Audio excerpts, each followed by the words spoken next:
৭২ ঘন্টার মধ্যে DNA report পেলে শিশু রামিসা ধর্ষণ ও হত্যা মামলায় ঈদের আগেই চার্জশিট দেওয়া হবে বলে জানিয়েছেন আইনমন্ত্রী মোহাম্মদ আসাদুজ্জামান।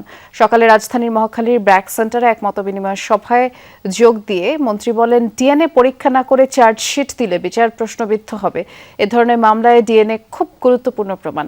রামিসার ডিএনএ রিপোর্ট আসতে ৭২ ঘন্টার বেশি সময় লাগবে না বলেও মনে করেন মন্ত্রী।